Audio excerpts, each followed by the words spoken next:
ए जीवन गोटे रंगमंच। एठी समस्ते निजर भूमिका करती। जी जेते भल अभिनय करिपारिला सी ता जीवन रे सेते आगकू बढ़ी पारिला। कौनसी स्वप्न को वास्तव करने को आगकू साहसर सह गोटे पाद पकांतु, कारण आगकू गोटे पाद अर्थ अधा काम सेईटे ही गला, आउ अधा विशेष कष्ट हबनी। स्वप्न आउ अभिलाष सबु बेले बड़ होइथिबा दरकार। परिस्थिति जेपरी होइथाउ ना काहींकी मनरे हजार अलिया रखी मुहरे भल संपर्क देखी हेले लाभ किछि नाई। दिने ना दिने संपर्क भांगी जाए।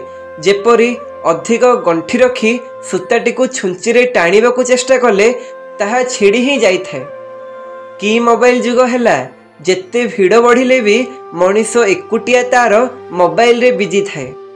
जीवन रे उपरकू उठिबा पई कोनोसी डिग्री नुहे, बरम कहूथिबा कथा आउ कथारे थिबा शब्द मनीष को अन्य पाखरे राजा बनै देई थाए।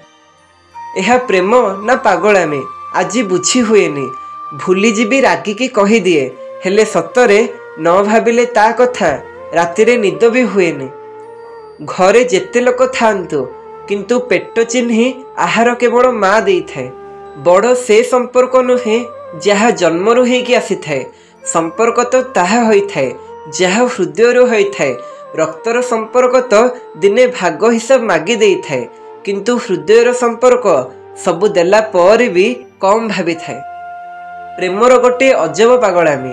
बाहाना करी संपर्क काटिदेले, पुणी नंबर ब्लॉक करदेले। आउ मु आज भी सामान्य तांको नंबर टाकू डिलीट भी करि पारुनी। जितिबार अभ्यास केबे हारिबाकू दबनी सत, किंतु संपर्क रे हारी गले आपण हारिकी भी हारिबेनी। ईर्षा आउ घृणार दुनिया रे आमे शांति आउ खुशी को खोजिले कोठू पाइबा? ए दुहे एठी केबे भी चिरस्थायी होई पारिबनी।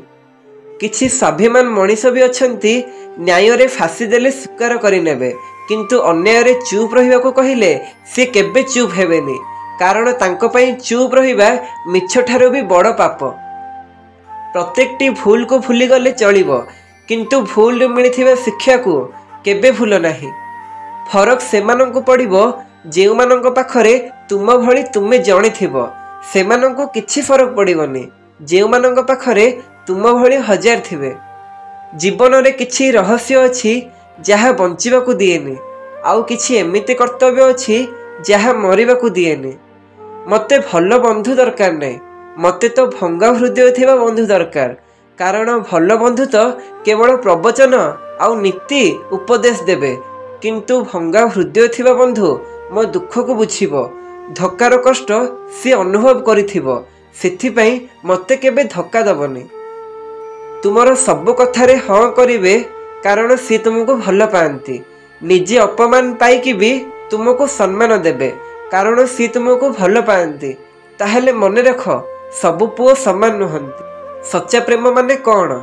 जेउ प्रेम रे किछि उपेक्षा कि शर्त न थाए, जेउ प्रेम रे किछि दोष कि त्रुटि न थाए, जेउ प्रेम केबे कम कि अधिक होई न थाए, जेउ प्रेम रे संदेह कि अधिकार न थाए, जेउ प्रेम रे सारा जीवन समान भल पाइबा कथा विचार को आसे, ता ही प्रकृत रे सच्चा प्रेम।